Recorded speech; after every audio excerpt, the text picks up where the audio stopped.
So to start with my presentation, we've heard a lot about cost, but for those of you who are not involved in cost, what on earth does cost mean? And this is what a cost action is. You've heard this week about Horizon Europe on the first few days, about how consortia are built, but how do you get to know people to be involved in consortia? How do you get to network with persons? How do you make yourself known within the wider European community? And this is what COST does. So COST actually is the oldest EU research funding mechanism. This year, and you may have seen from Dr. Debrand's backdrop, COST is 50 years old. If you go onto the COST website, in fact, you will see a lot of information. I myself was interviewed about my experience in COST. There's a video together with other colleagues about the importance of COST. So COST is even older than the former than FP1. You know, there was FP1, 2, 3, 4, 5, and 6. Then FP7 became Horizon 2020, and FP7, FP8 became Horizon 2020, and now FP9 is Horizon Europe. So COST helps to create networks, helps people to come together. So COST integrate people who are working across a specific discipline. And COST, the acronym of COST, is actually Cooperation in Science and Technology. Unfortunately, in my opinion, it needs to be adapted a bit because it's not just science and technology, it's actually research. And I'll be showing you a list of COST actions which are presently running, and you will see that many of them are what we consider to be within the traditional arts and humanities sector. So it's actually research across the board, we shall be seeing. It can be anything from bees to black holes, to philosophical concepts, to the environment, to physical activity. We were just discussing sports earlier on before we started, to research on genetics, anything. Okay, it's a bottom-up approach. So COST helps to create networks over 4 years, and I'll be explaining now step by step how you can form part of these networks. You don't need the big advantage of COST, unlike Horizon projects, is that you don't need to be part of the consortium up front. You can join the consortium even after the action has been funded. So COST, as Ronald himself mentioned, actually funds these various training activities. We shall be seeing. I'll be explaining now the different roles and the different acronyms. So what COST does, it funds various networking activities. First of all, very important, what are called the scientific working group meetings. I'll be referring to this quite often, WG, working group meetings. And the big advantage of these meetings, especially for Malta, is that each country within the COST area, so COST is not only the EU member states, but it's even a bit wider than that. So there's Albania, for example, Montenegro, Turkey, Israel, Iceland, etc. And there are some countries even from outside Europe, like South Africa, for example, or Australia. Each country can nominate 2 persons, irrespective of how big or how small that country is. It also, and Ronald referred to these, will fund workshops and seminars. Pre-COVID, every year in Malta, which I'll be showing you some statistics, we used to host at least 20 of these in Malta to show you how important COST is and how useful it is, especially for an emerging research community like ours. It will also fund short-term scientific missions, what we call STSMs. And actually, only last week, a colleague of mine contacted me because he's going to host some researchers coming from other countries in his laboratory. So this is very useful for, for people to experience research, for a few weeks or even for a couple of months. That is as well funded.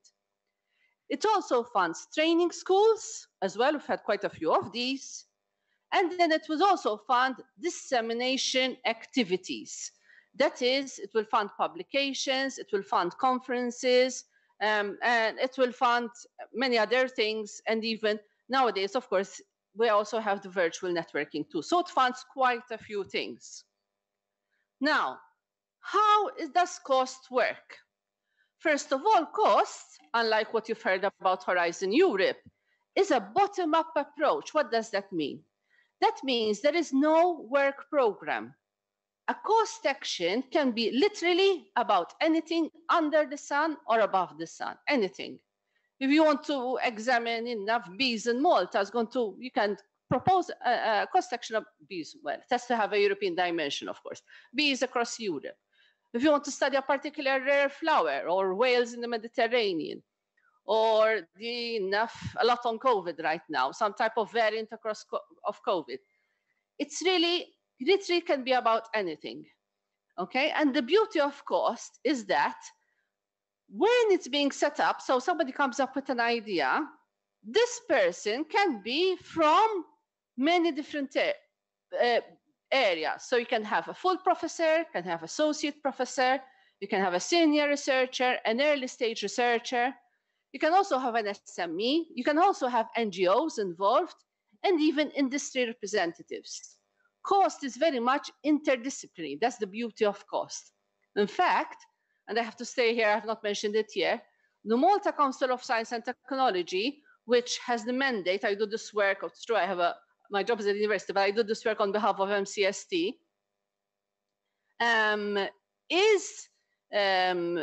really encourages the interdisciplinarity of cost. That is, the two MC members, the two management committee representatives on the cost action. If possible, they come from different areas. For example, somebody from industry and somebody from MCAS, or people from two different departments, for example, or someone from an SME and somebody from a public entity. Any person from a legal entity can participate in cost. In fact, we have quite a few ministries involved in cost. For example, we have the Ministry of Health involved in quite a few cost actions. We had the police, for example, involved in a cost action on forensic science, etc.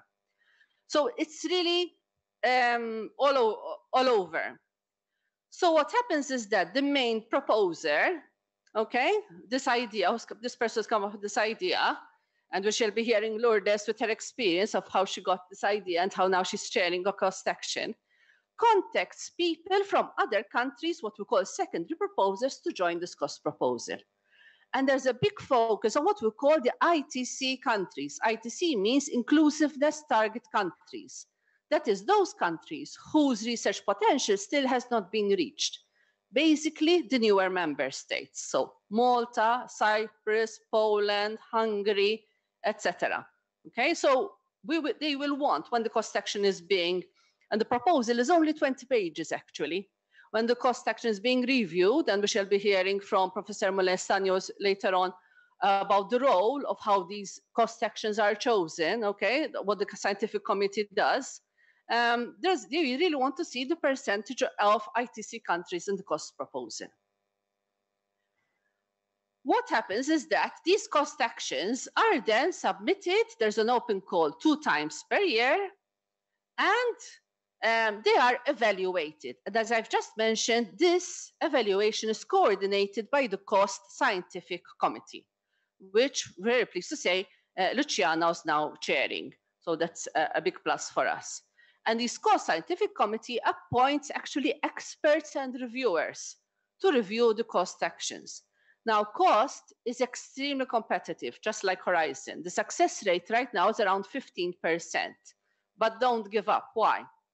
Because once an action has been evaluated and it is successful, if it's approved, okay, what happens is that the Cost National Coordinator, the CNC, in this case, myself and Melchior, we're 2 of us, okay? The Cost National CNC, Cost National Coordinator, within sort of the national focal point.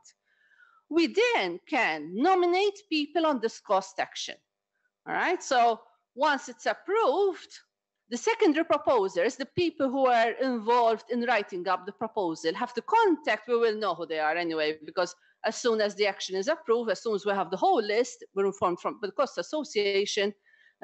Immediately, once we get the go-ahead, I start contacting the secondary proposal, tell them, look, this action has been approved, please, submit this little form so we can finalize your nomination.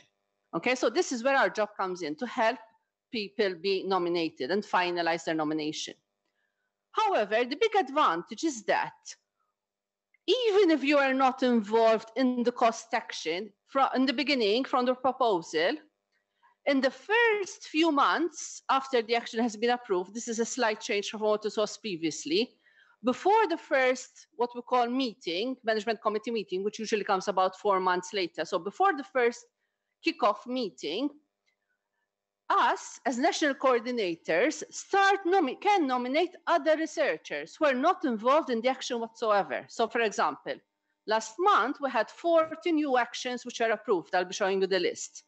Out of these 40 actions, only 6 of them had people from Malta which were directly involved. What did we do? Immediately, as I saw that list, okay, I contacted the people who are involved. I told them, look, send me this little form so we finalize the nomination, etc., etc. But what we did, we looked at the other 34 actions, Melchior and myself. We sent this list to RSSD. We uploaded on the MCC website. We send it on NewsPoint. And immediately we start finding people who have the relevant expertise to join this cost action.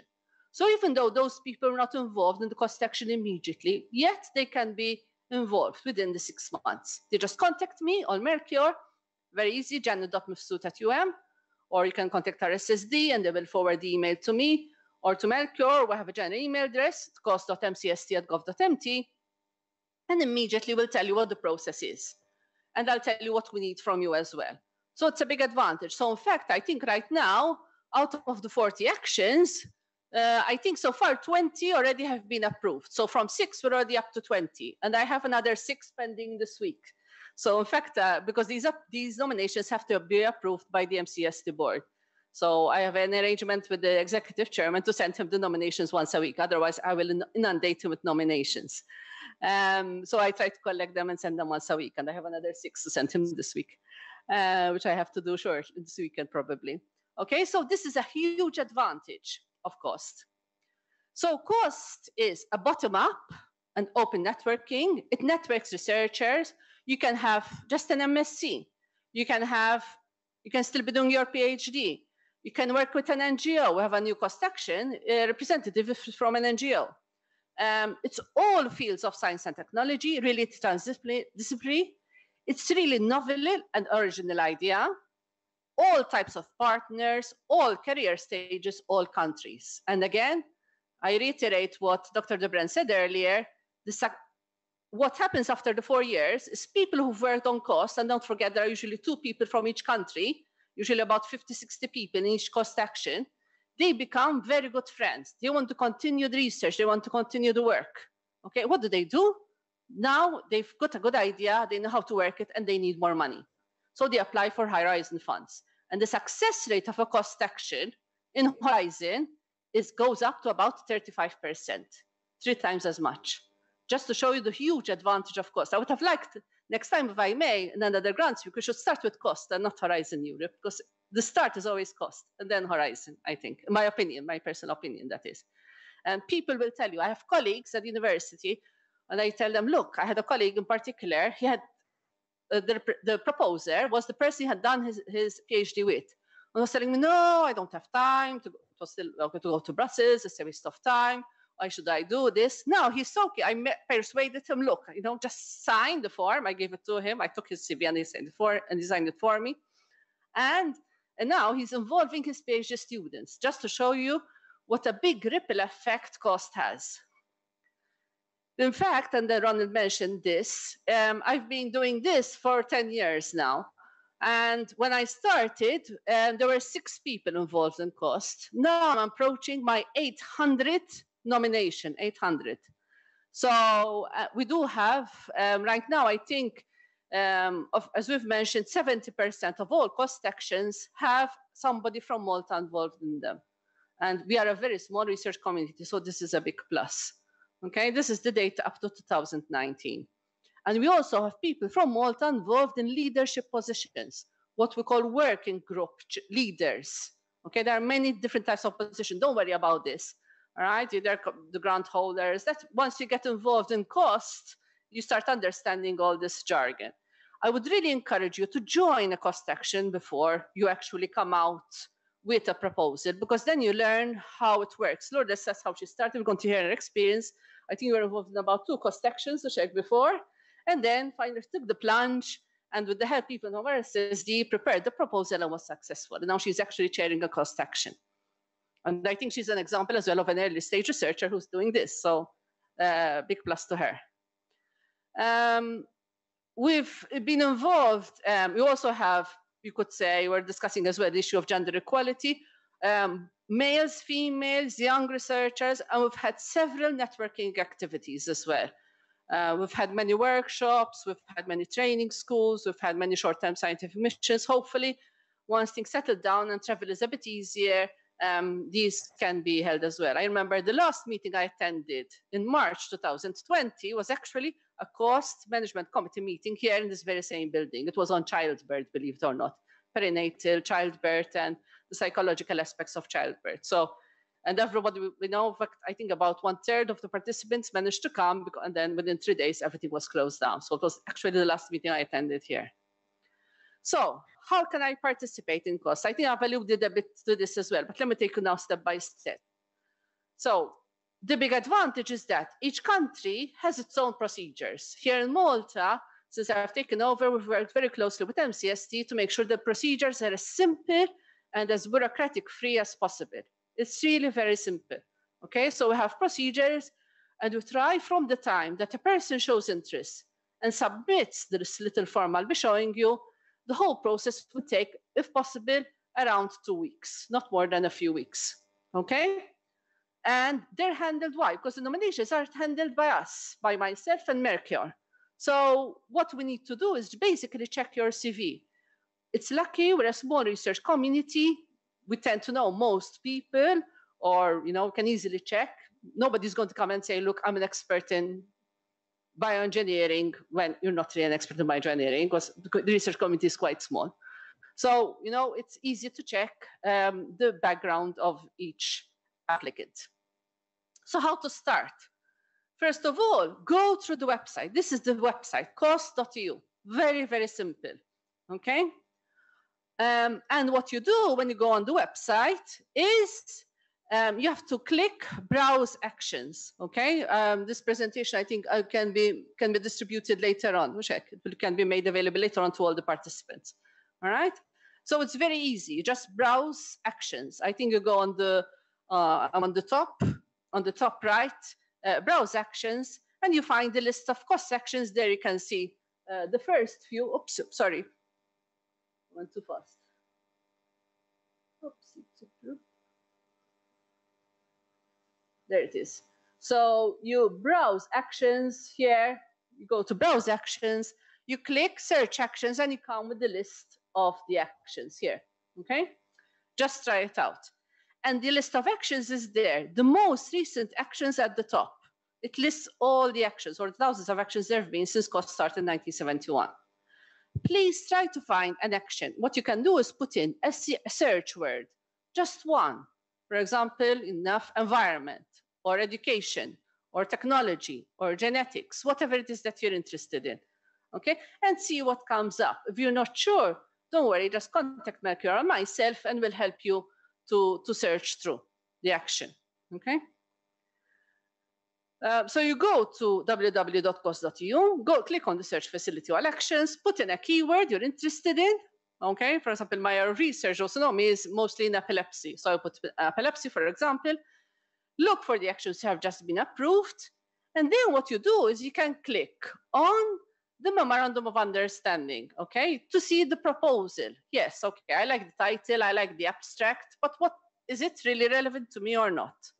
And you can go at the bottom, you'll see what's called the Memorandum of Understanding, and you can click through it. If you have any queries, please contact us, okay? Something else you can do, and I would encourage you to as well, is join the MCST web's mailing list, okay? It's through, I mean, this is something which comment as well with the communications office, NewsPoint every week. We just have the top list on the email. There are many, many more activities in the bottom of the list. And unfortunately, cost sometimes is at the bottom of the list. All right, so please join the MCST mailing list. It's very simple. I think it's being referred to perhaps this week. And tick whatever you're interested in. Okay, just go to the website of MCST and register so you receive the emails automatically. Now, how to join? Check the start action, the date of the action. When did the action start? This year, 2021, last year, 2020. Why? Because there are slightly different processes. If the action is older than 1 year or older than 6 months, the process is slightly different. Don't worry. Contact myself on Merkur again and we'll take you through it. Don't worry. Okay. The important thing is that the action has to be still in force. You cannot join an action which closed in 2019. It's impossible. Oh, if it's closed, finished, it's finished. All right. But we're going to help you do the search, see any things which are maybe relevant to you. Angie, Elena, and all the colleagues in RSSD as well can help you as well in order to do the search. As I said, if you're not sure how, just contact us as national coordinators. Then all we need from you, if we find a cost action which is suitable, there's this very simple, relatively simple application form you need to fill up. Basically, what we need is, of course, the action you're involved in and your details, your contact details, the signature of your respective head of department, wherever it is that you're working, because it's important, of course, to make sure that, of course, the hierarchy knows that they're involved in the cost action. And what we need is a few words as to why you wish to join this action and what you can bring to the action. Okay, for example, your expertise is we've had a lot of marine actions approved recently, and there's a new one very interesting on plastics monitoring. I think we had 4 people interested in that anyway. So what research you've done, perhaps any funds you might have had already, or you've done your PhD on that, or you've already published something in this area, just to show that your expertise matches the action. Okay, so all we need is the application and a 2-page CV. It needn't be longer than that. 2 pages is more than enough. Some are much longer, of course. If it's longer, don't worry. As I said already, we check this application, so see how, of course, the action is relevant to your interest and expertise. And as I've mentioned already, priority is given, of course, because there's only 2 places on the management committee, to those persons who come, first of all, who are secondary proposers, so involved in the action up front. There, okay? It went to sleep, apparently, the computer. Or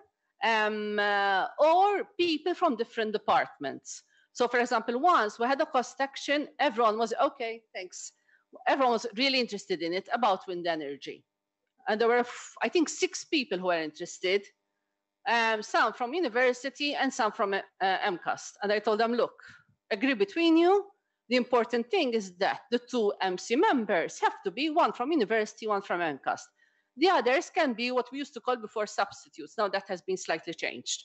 Okay, so they agreed between them. It's okay. And they agree between them, and I try as much as possible to be diplomatic, and they agree between them who the MC members are. Okay. Once I forward this application to MCST, just a brief summary. We inform the applicant. I give usually it's a silent, a tacit approval. So within a week, if I don't hear anything from the executive chairman, I assume it's approved. What I do is then I upload the details of the applicant on what's called the eCost website, which is the internal working website of COST. The applicant receives a link and starts to upload his details or her details on eCost, etc. And as I said, the whole process takes just a few weeks. Now, we're going to have lots of time for Q&A later, so if you don't mind, keep your questions or jot them down if you have any questions. These are just some examples of the cost actions which were approved actually in May, are coming into force actually in June. The kickoff meetings are going to be in September, October. And these are just some of them. So we had about plastics, marine, networks, physical activity. Here's one on sports. Wheat of the sea, there's a lot about marine right now. Meteorological, about weather, there are quite a few about weather. Energy, RNA across kingdoms. This is very important. RNA is a type of gene, as you know, for pathogens, for disease. Formal proofs is a type of, it's got to do, I don't even know, but I think something to do with engineering. EU policies, we've had quite a few of EU policies who already have applicants on that. Proteomics, cold plasmas as well. This has got to do with food processing. Then we have student mobility. We have colleagues already from the Erasmus office participating in this. myeloid cells, forest. We actually have somebody from forest taking part. This is the person who comes from an NGO in Malta. Radio communication, non-communicable diseases, translational medicine, European governance, neonatal brain injury, aquatic systems. This is more chemistry and engineering, semiconductors and oxides, energy again, foods. There's one to SCOPID, the MIC network. It's a network for new paths for science, sustainability, and standards. Courts, you see, it's really, I'm telling you, about everything. Once there was even one about prostitution, just to tell you, cost, funds, everything. Trees, again, urban trees. Early researchers, we've had a lot of interest in this. Early researchers and gender equality. One of the criteria for selecting cost actions is actually the gender balance as well. Timber buildings, not so much in Malta, and stem cells as well. So it's really, the range is huge. And if you go to the full list, it's really very different. Recently, there have been some changes in cost, okay, which I'm going to go over just briefly. Of course, if you don't understand, we're still getting acquainted with them ourselves. So this is a learning curve because they were just implemented a couple of weeks ago.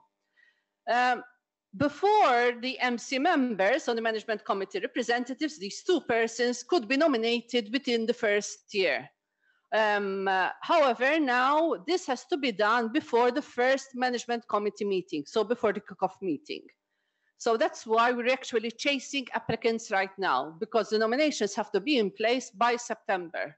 So please go through the list of actions if you're anywhere interested in, and please contact us as soon as possible, okay? Because we have to process them by September. Otherwise, what happens is that the rest of the management committee have to vote for the new MC member to join. Before it used to be after a year, now it's just going to be after these few months. And this is for budgetary reasons, of course.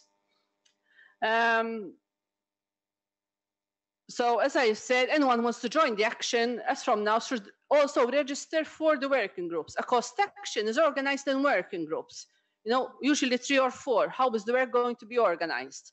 So the MC member must join a specific working group. In fact, in the application form, there's a place, which working group would you like to join?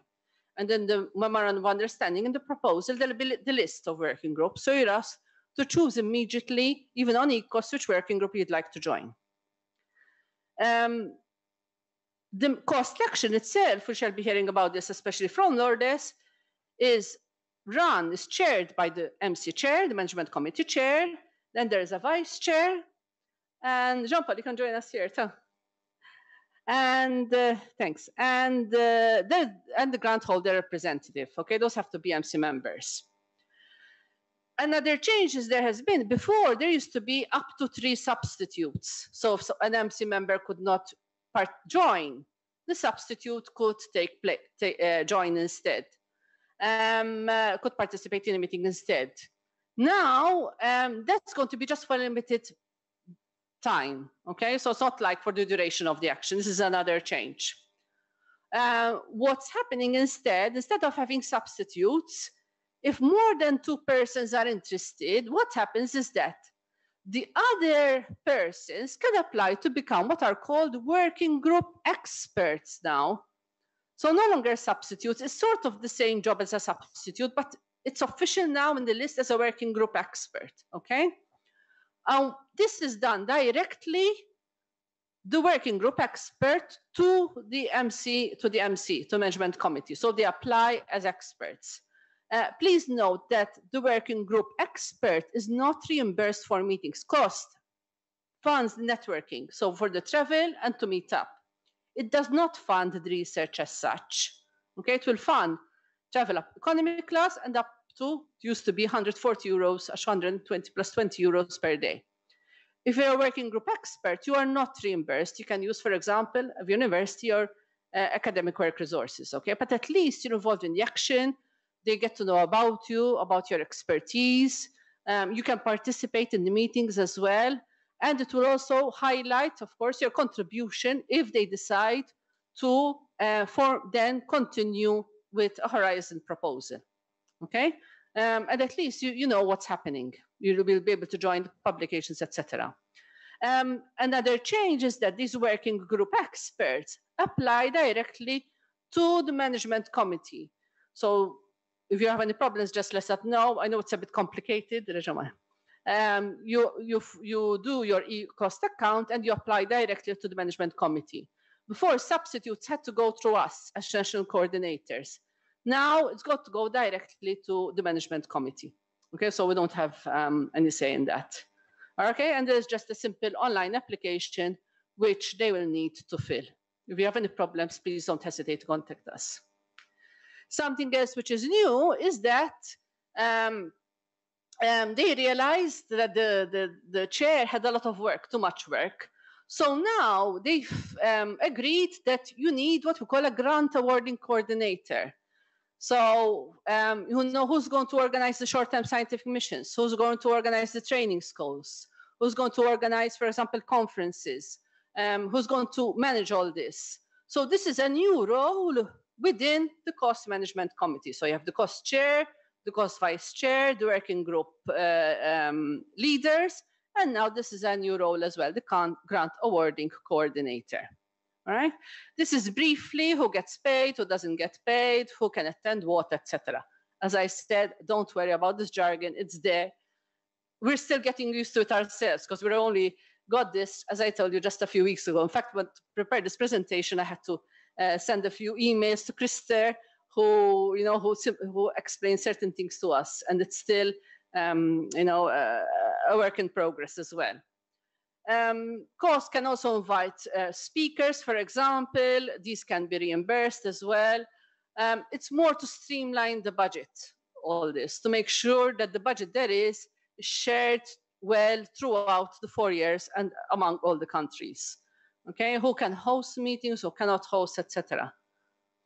So to conclude, I mean, cost is really, I think, an eye-opener. I remember the late Professor Zarpadami, who was one of the first, some of you may remember, he was in the Department of Chemistry.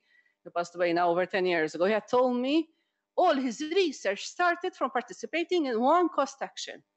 This was way back, I think, in the 80s. And he said his career, it all came from this. So the ripple effect is huge. Cost helps you to meet people who have focused and complementary interests. There's lots of opportunity for training. And this training, of course, can be held in Malta as well. We've had many training sessions, I can tell you. My office is opposite the Faculty of ITC. And there are many, many meetings organized there, many working schools, workshops. Expertise and resource sharing. For example, there was a cost action about wastewater and about the chemicals and medicines found in wastewater. This was the local MC members were of the Water Services Cooperation. And they actually met there in Lu Anhal Farrouj in the laboratories of Water Services Cooperation. And they found it extremely, extremely useful. There's a lot of incentives, motivation, because you're just, you don't get lost. There's only a few of you, 60. It's not like you're in a big conference, 10,000, 1,000 people, 2,000 people, you don't even know who to start with. You really get to know persons. You can participate easily. Everybody has the same say, whether you're an experienced researcher or just starting out in your career. There's something else which Dr. de Bruijn mentioned as well, this issue of the Cost Academy. And now they have also linking with other cost actions. So for example, the cost actions to do with maritime. They've met together, they tried to see how they can streamline their research activities going on, etc. Funds, of course, to meet up. There isn't funds for the research as such, but it will give you a big push to apply, for example, for national or European funds. And these are people, really down-to-earth people wanting to work together. So that's it from my part. I've said a lot. I hope I didn't overwhelm you. During the panel discussion, we can take questions or jot the questions down, so we'll have time for Q&A.